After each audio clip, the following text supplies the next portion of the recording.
it going? Here we are on an off day, and you guys are probably wondering why.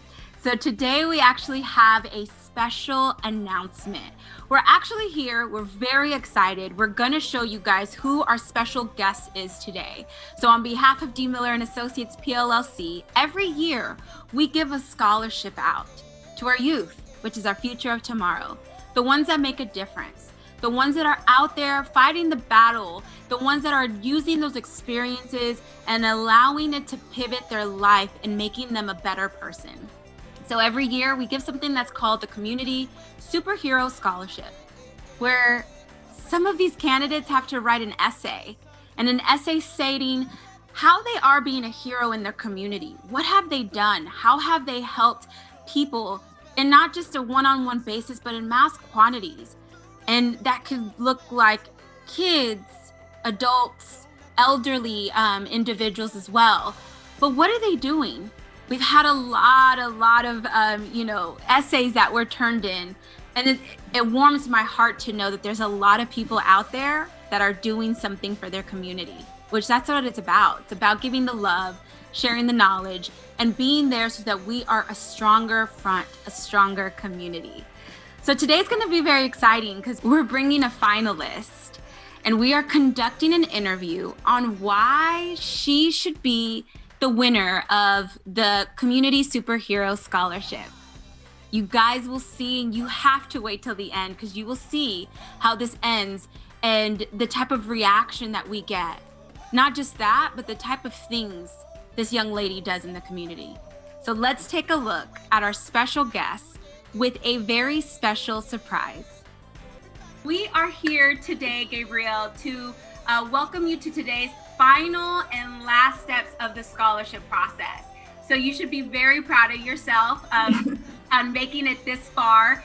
So this is the final interview, and I know with COVID, it kind of got a little bit delayed, but we want to thank you for your patience. And we're going to go ahead and get started in introducing our team. So we have a huge team, but in today's call is myself, the marketing director at D. Miller and Associates PLLC. My name is Madi. And then I have the founding partner, owner, attorney, all the good stuff, D. Miller, Darren Miller himself. Awesome. So I'm actually going to turn it over to the attorney, Darren Miller, to tell you a little bit of where the scholarship came from and really who we are. So that way you can get a little bit of a warm, fuzzy feeling. Yes, Gabrielle, again, thank you for getting this far through the process and for doing all the hard work to get us to this particular point. Been practicing law for 22 years, and quite frankly, God's been really kind to us and blesses us all the time. And as you kind of know from reading your story, that's important to you also with regards to not just,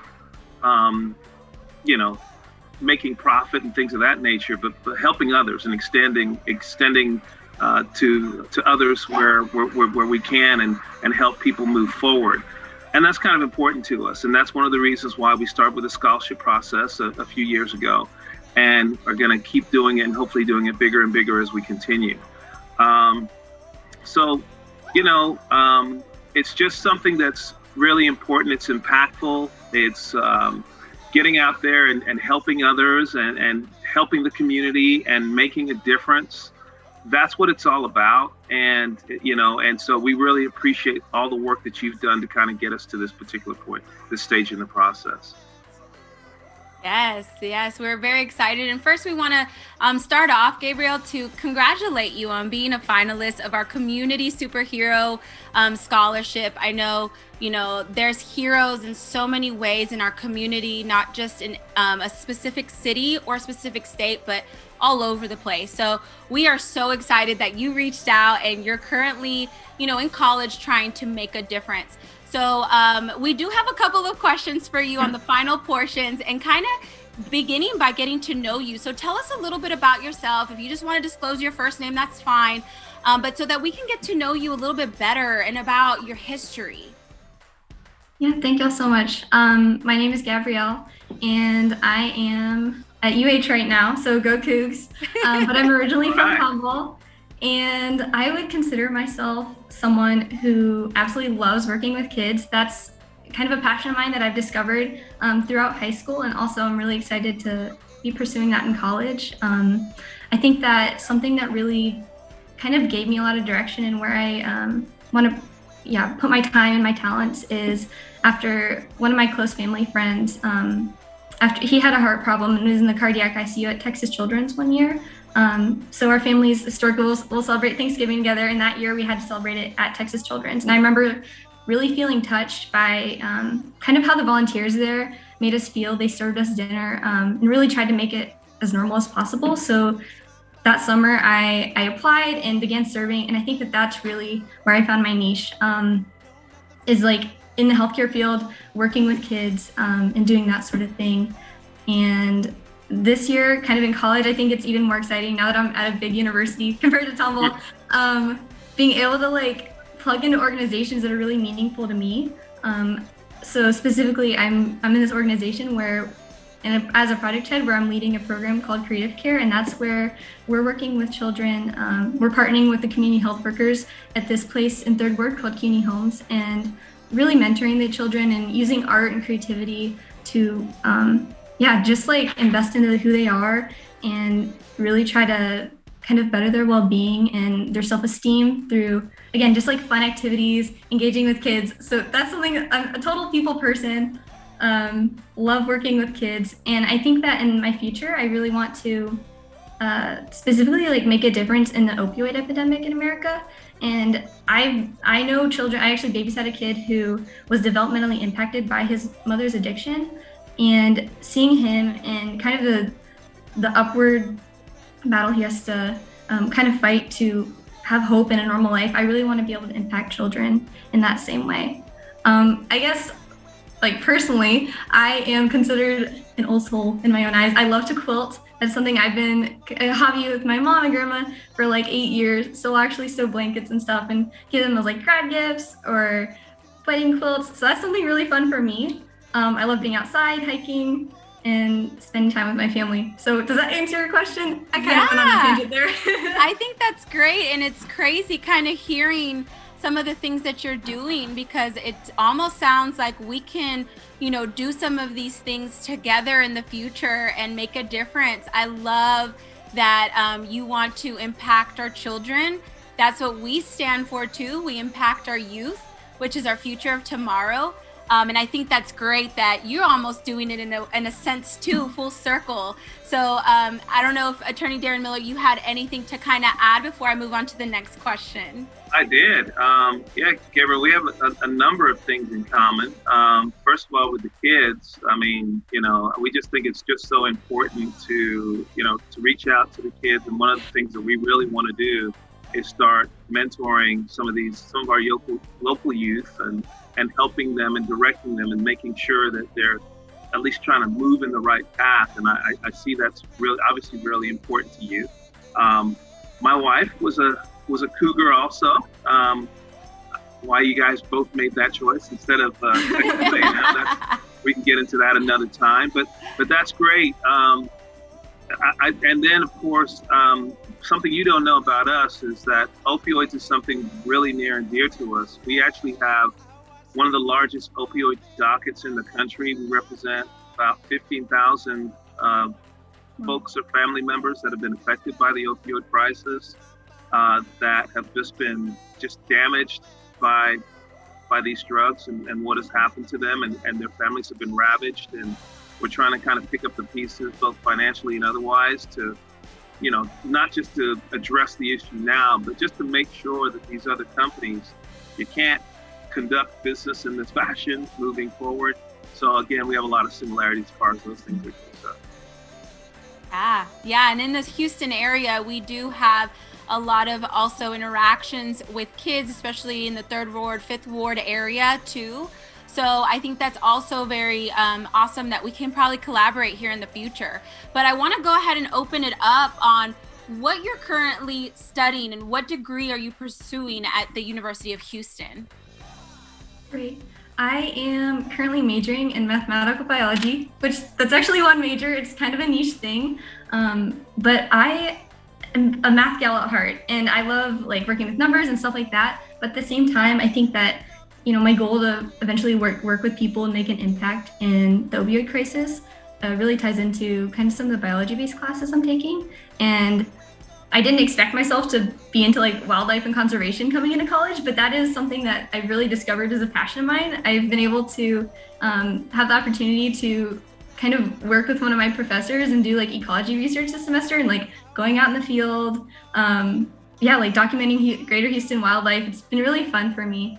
And I'm later, as like a junior and senior, I'll be pursuing a minor in Spanish for the health professions. And that's something that's really important to me. I know that I had a passion for Spanish in high school and really enjoyed taking those classes throughout, primarily because at Texas Children's, where I volunteered, many of the families could not speak English. And so they'd be Spanish speaking families. And, being in that like foreign environment where it's already stressful as it is, but having that language barrier was really tough. So I felt like I was able to like kind of connect with them even more through kind of sharing that language. And so that's something else I'm excited to pursue. Yeah. Cool. Good information. And I've got kind of an important question. I've just got to kind of get out here before Marty moves on to the next. But so this year's pool of applicants was significantly compelling, right? And we've kind of narrowed it down to a group of folks that are just really strong candidates. Since you have the floor right now, what makes you stand out? What makes you special? Why should you receive this particular scholarship? You're going to kind of sum that up to us in a few sentences or a statement. What would you say about that? I think that for me, I want to do everything in love, and through my studies and through service and partnering with people, I really want to be able to like make a difference in the lives of children affected by addiction. And so everything I'm doing now is going to lead to that goal. And I think that I have it's kind of a conviction of mine. I really love to invest into people. And if I'm leading a creative care session for those children, I want to be able to like pour out to them and kind of like make an impact wherever I am. So I think that commitment, that it's not about me, it's not about what I can do, but it's about being like on a team to, like invest into children and make a difference in the lives of those affected by addiction, that kind of would make me kind of worth investing in. Did that answer your question? It does. It gives us good insight into your character, what's important to you, the things that you're focusing on. I think it's kind of interesting. I saw Madi over there nodding her head. I'm sure she probably agrees also. Yeah, I do. And I kind of want to go back to when you read this essay requirement and the scholarship, and even just reading the title of being a community superhero scholarship. Take us back to when you read that and the requirements, and what were your first thoughts in putting this together, and how did you know, like, I need to go put in my essay for this scholarship, I'm a good candidate? If I'm being honest, I think I initially read that and thought, like, am I like good enough to be considered that? Just because I think a lot of like the service that I'm involved in is not necessarily like super showy and like something that people see, but it's kind of like the small moments of like, leading a family who doesn't know where they're going through the hospital so that they can find their appointment, or, kind of asking a kid what their future dreams are during one of our creative care sessions, or, helping lead that mask project. I find that kind of like those small interactions, and, even if I'm in the background, I think that my investment in like the impact doesn't necessarily need to reflect like who, like Gabby Kostecki, but really like collaborating with others to be able to make that change. And so I think that because service is something that's really important to me, and I've been able to pursue that through, throughout high school and even my first year of undergrad, even during COVID-19 with the mask donation project, I really felt like this scholarship kind of spoke to a lot of my values.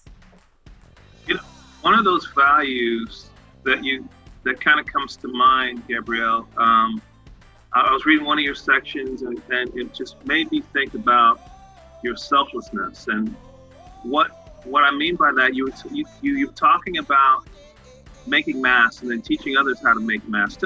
talk a little bit about that. Tell us a little bit more about that section. Right.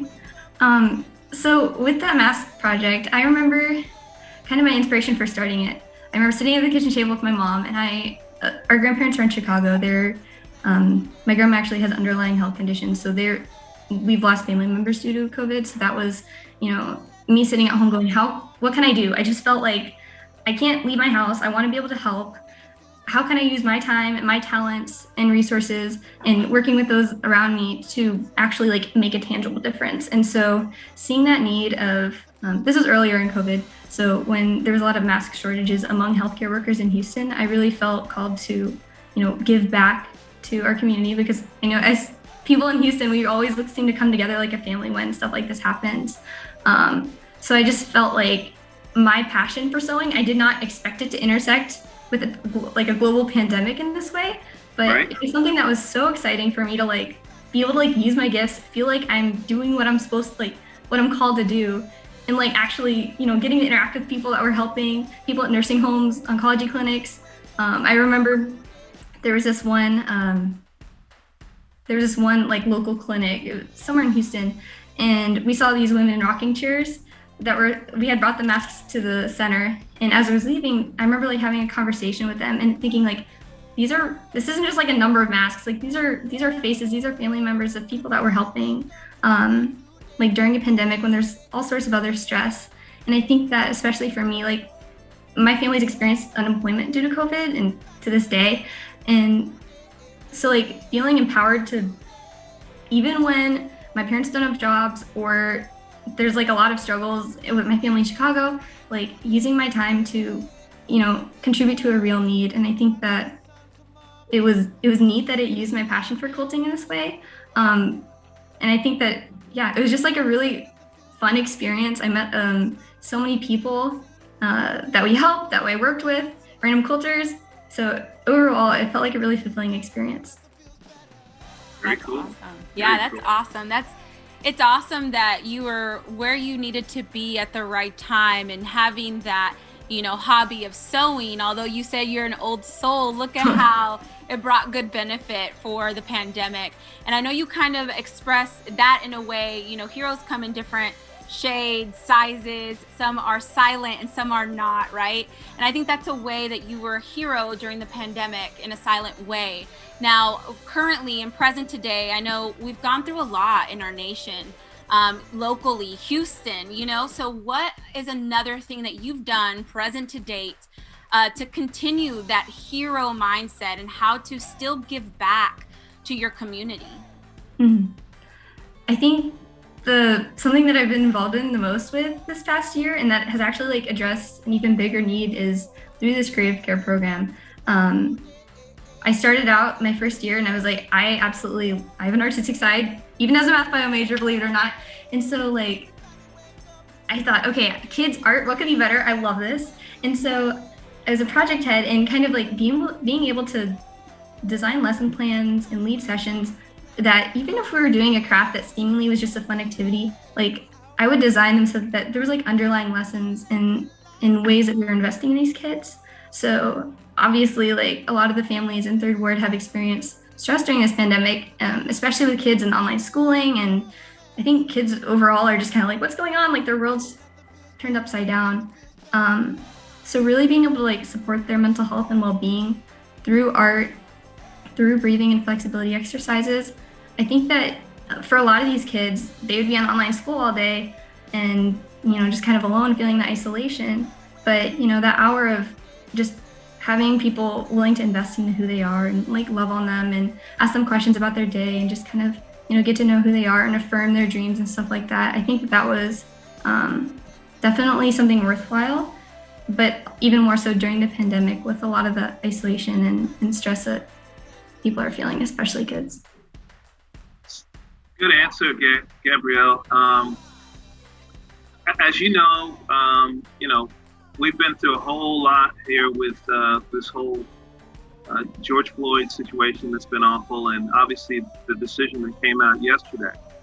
One of the things I do is kind of ask some, I know it's not specifically on point with regards to the issues that we're talking about, but tell me, how has the decision that's come out as of yesterday, how does that affect your thoughts and the direction and what you're thinking about how you can have an effect on your community moving forward, if any? Right. Believe it or not, the community health worker contact at CUNY, she knew George Floyd's mother, and she knew him when he was younger. So I've been able to have conversations with her that weren't, just news stories, but it was like deeply personal, like, really like feeling the pain that she's felt. And not that I can ever, feel that pain, but, being able to kind of connect with her and really try to show her that, I want to treat everyone with dignity and respect and love. And I think that that is not something that's shown enough in our country. And so I think like as an individual, kind of, I see my role as, I want to love everyone around me. And I felt like really, really deeply pained when I was talking to, her name is Miss Veronica. So I think that, like as an individual, each of us have work to do, and I don't know. It's a tough question, Gabrielle. I feel like it's kind of. I think you answered it well. It's tough. It's a tough situation, and that's a heavy question. I think you addressed that extremely well. So since I've asked you a heavy question, let me lighten it up a little bit and ask you this. So we just went through these NCAA games and the finals, and U of H was there. And the question I need to ask you: what happened? What happened in that final game? What happened to you guys? I knew you guys were going to make some play. What happened? Oh my! I will freely admit that I have a lot of friends at Baylor, and I went there the next weekend and got teased too much. And I had to see their T-shirts. I was like, oh my goodness. Yeah,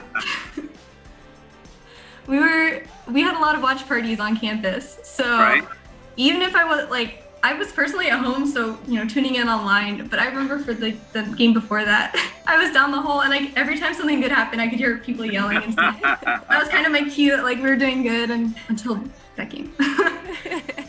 Hey, you guys had a great year. Fantastic. Made it to the semifinals. And you lost to the eventual champions in the semifinal game. You guys had a great year. Had a lot to be proud of. So it's all good. Yeah. And with the year like we have experienced in 2020, even some of 2021, there's been a lot. There's been great, there's been bad, there's been, pandemic, social injustice. Then you also have your UH went to the NCAA, so that's awesome. But now just kind of wrapping all that up, and COVID has caused, like you mentioned, a lot of people that don't have jobs, that cannot pursue their education. They can't keep going with their aspiring dreams because everything kind of came to a stop. So if money was not a factor, if you were looking at the perfect job, like right now, moving forward, what might that job look like for you? Oh, obviously, if you can tell, I have got to work with kids. I love connecting with people and stuff like that. So I think that, even though the future isn't necessarily, I'm not someone who's super tunnel vision. If I want to kind of go where my experiences lead me, but I really see myself involved with pediatric medicine. Now, if that's more me working with the patients or working on the research side of things, I think that both are, really, they sound so exciting to me. And I want to specifically work with kids that are developmentally impacted by their biological mother's addiction. That's kind of where I feel led to go. But really being able to invest into kids, even when I'm interacting with them, and kind of make a difference in their physical well-being as well as their emotional and spiritual well-being. Very cool. That is awesome. Good answer. So, Attorney Darren Miller, I want to ask to see if you have any other questions. It sounds like, Gabrielle, you are super, in tune with the community, with kids. I could see your passion coming through your smile. It's beautiful to see someone that really loves what they're doing. And like you said, be led by experiences and not have a tunnel vision. So Attorney Darren Miller, do you have any other questions as of right now before we turn it over to Gabrielle to ask us questions? I mean, we talked about the mass. We talked about her history, what drives her, the importance of children in her life, where she wants to go forward, her selflessness, the importance of community.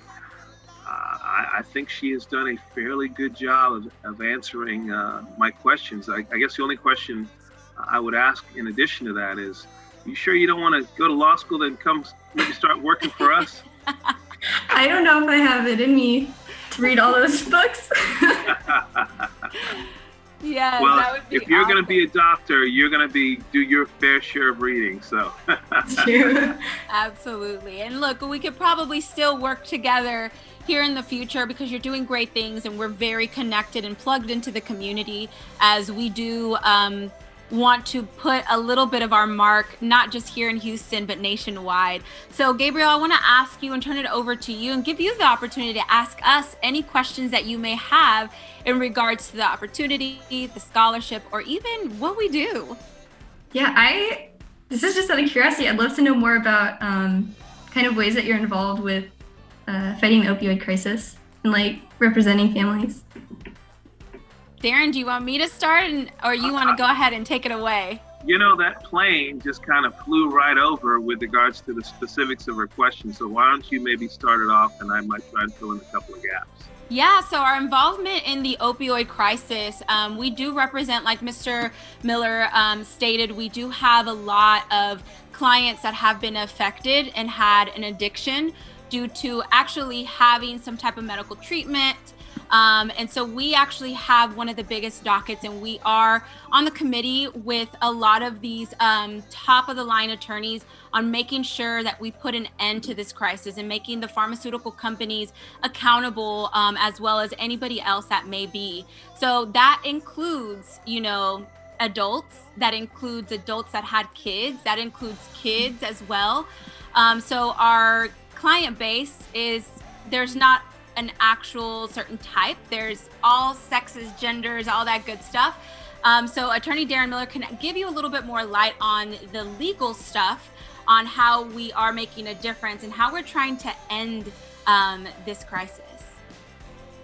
Well, yeah, I just think it's what happened, Gabrielle, as I'm sure you're probably aware, is that at some point, many of these companies just lost their core values, and it was less with regards to helping people and providing medication that's going to end certain suffering, and more about you mean if I can get these people addicted to this stuff that they don't really need as much as other things that they could use and get off, we'll get them hooked on this, they'll keep coming back, it could potentially destroy their lives, or they could end up dying, but we're going to make money. Yeah, let's go ahead and do that. I mean, that's unfortunately the thought process with so many companies these days. It's just absolutely ridiculous. And then when we went through the process and started getting the depositional testimony of the corporate executives, the sales folks, for example, that were bonused upon. Okay, how many millions of these products are you getting out there and getting people addicted and getting them to reorder? And they're ordering hundreds of more times more than they should be, and using the drug much more than they should be. And everyone knows that this is going on, but because everyone's making so much money, that became the only issue. The fact that people were getting addicted, losing their jobs, getting divorced, and dying. That was like, well, okay, let's just get some more people on board. And so again, one of the things that we're trying to do is getting folks to realize and companies to understand you can't do this. And if you decide to enter in these types of transactions and you get the people addicted and you don't care and money is the only thing that you're worried about, not only are we going to take your company away from you, but we're going to criminalize those things, and we're going to make sure that we get back to what the value should be, which is, okay, let's make a profit, that's fine, but let's do it in a reasonable way that's not going to detrimentally affect our society moving forward. So those are some of the things that we've done with regards to opioids, and just again trying to get people to be reasonable in the way in which they act and they treat the rest of our citizenry throughout the country. Yeah, that's amazing. This is like an aside, but I'm actually like helping out in a lab this summer, and they're trying to make an anti-fentanyl vaccine to combat, because a lot of the companies that made the opioids are now trying to make the solutions for them. But it's crazy. No comment there. They get the drug, they do the science to get the people addicted to the drug, and now they're going to make money from, okay, now we got them on it, we got them hooked. Now we're going to make money from getting them unhooked. I mean, it's just like, really? This is crazy, but it is what it is. That's a little bit of our world, right? We do represent clients, not just the opioids, but also any other pharmaceutical drugs that may have caused something, some type of side effects that is not disclosed. So we do some of that as well. And we also do other cases. We do personal injury if you've been in an accident. We've also done sexual abuse cases. We are here to be the voice of, our society and make sure they know their rights and their rights are not taken away from them. Yeah. Any other questions you have, Gabrielle, about anything else we can address for you? Yeah, I'm curious, like how would you say your firm is like involved in the Houston community outside of, I guess, law necessarily? Man, we're in so much. I think lawyers, lawyers become entranced with regards to their dockets and their cases and making money. Again, all those things are very important to continue. I totally understand that. But it's so much more than that. We've got societies around us that are struggling. People are hurting. And when you have the ability to do something, many times you should help. I remember when I found out how many kids were actually going to sleep every night, but didn't have a bed to sleep in.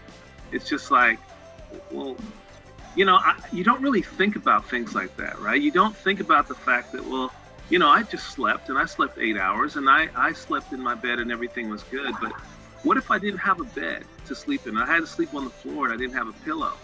Well, if I wake up the next morning, I'm not going to be ready to go and attack the world. I'm going to be like, gosh, I didn't sleep well. I'm not ready to learn. And if I'm a child and I have to go to school and I only slept 2 hours instead of 8, I'm at a big disadvantage there. I'm not feeling well physically. I'm not going to be paying attention in school. It has so many other additional effects. And so it's like, hey, let's get some kids some beds. And so we got involved and we started doing those types of things. And then we started getting involved in kids that had traumatic brain injuries and just a bunch of other things. And it's just, we figured out the more that we get blessed, the more we're able to do blessings for others, the more that we get blessed even more. It's kind of like it's a self-fulfilling prophecy. Whereas God blesses us, we do things for others, we get blessed from that, and then it just continues and continues and continues. And so that's why we want to continue to spread it and do more and more, just to kind of pass it on to everyone else within the community. Yeah, like you said, Attorney Darren Miller, it's beautiful. We, just like you mentioned, we donated some beds 2 years in a row. We did Toys for Tots. We also have partnered with an organization called Heroes for Children, where we go to the cancer hospitals and we give back to the babies from as young as months all the way to 18 that have suffered from some type of cancer in their life. And by donating money that can help them still have an education and so on and so forth. We also help our community when it comes to sexual abuse. We are elevating that platform. We have platforms on social media too, so we can educate both communities, our Spanish speaking and our English speaking communities, because sometimes some of our community members don't have the knowledge. So we're here, knowledge is key. We're here to give the knowledge as well.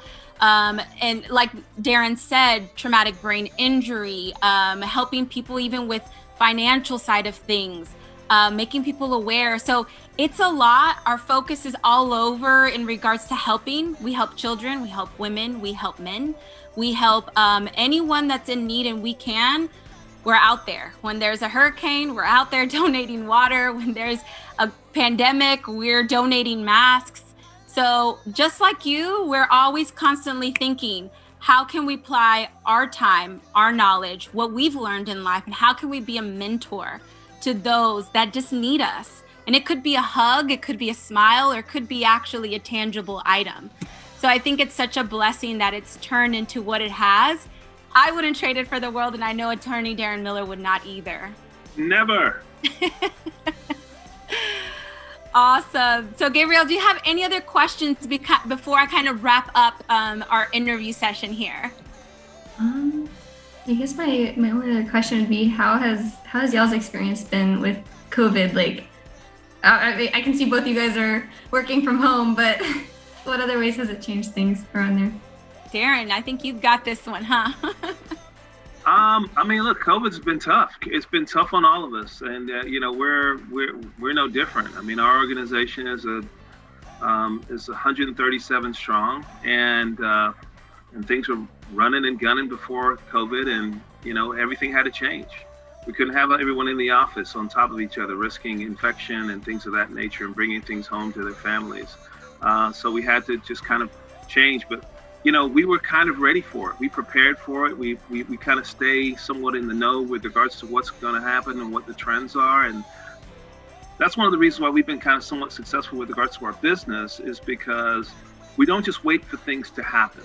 We prepare and we kind of try and direct the way in which things lay themselves out.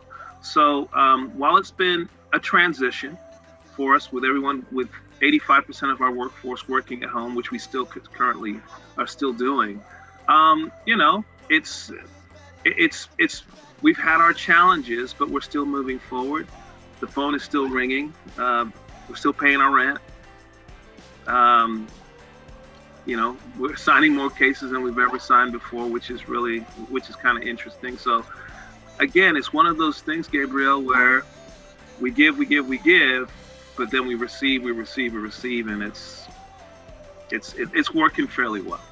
Yeah, I would say we were prepared. We had some of our infrastructures, like stuff like this, like a Zoom call, being able to we do have a whole production team, so having things recorded. We had our, software that is more cloud-based. So that was things that other companies didn't have in place, right? But one thing that Attorney Darren Miller, I call all our attorneys heroes in a silent way, because family is very important to all of our attorneys. And that's one thing that stayed prominent in their minds, on keeping not just the employee safe, but also the employee's family safe. And I think that speaks huge. And with that, there was a honest reward, to where the reward was his business kept going, and he still was able to get a good year, a solid good year, I would say, and still getting some of those returns this year as well. So very, very blessed. Absolutely. Awesome. And I guess I want to ask you, Gabrielle, like, how has COVID changed your life or your mindset? I know you kind of mentioned a little bit earlier, but this is something that we want to be transparent and give people the ability to talk about it as well, because it hasn't been easy for a lot of people. It's definitely been tough for my family. I think it's been almost a year now, but my dad, he's been laid off for a year, and as kind of the main breadwinner, that's been really tough. It's been a blessing that I had some scholarship to come here, but I'm really trying to do whatever I can to alleviate the financial stress off my family, as my brother is going to college pretty soon.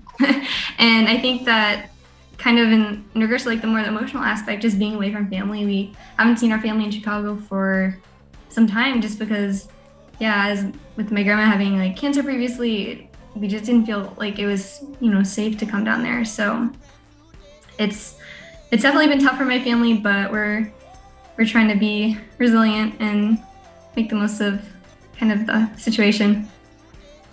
Right. Well, with someone like yourself, with that smile and being so positive and always trying to give back, I think your family, I know is going to be in good spirits with just that heart that you have. I think that's great. So I want to kind of go over and just be transparent with you on what the next steps are in the scholarship process. So, you know, with this being the final interview, on behalf of D. Miller & Associates, the founding partner, which is Attorney Darren Miller, and I, we came together. And the next step is actually saying, congratulations! You are the winner! Wait, what? I was gonna get notified today, like in the same interview. Yeah, so you are the winner of the Community Superhero Scholarship. Yeah. So Absolutely. We kind of tricked you. Yes.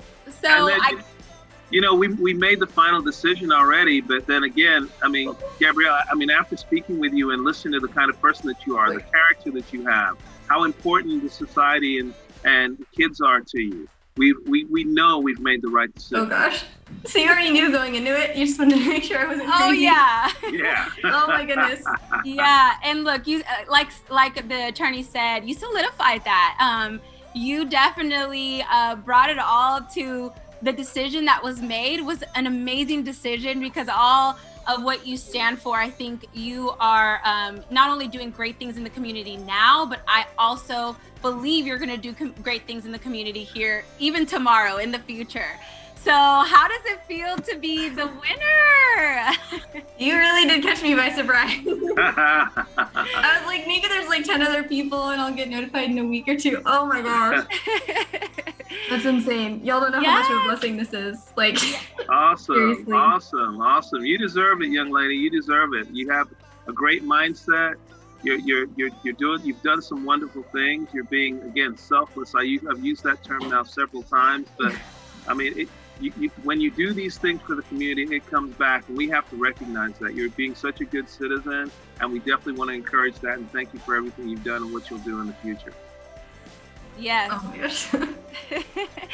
Exactly. So look, if you can help, continue to help, make a difference in our community, that's exactly what the scholarship's about.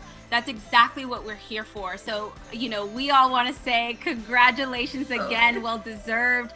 And we look forward and, you know, what you're here to do here in the future.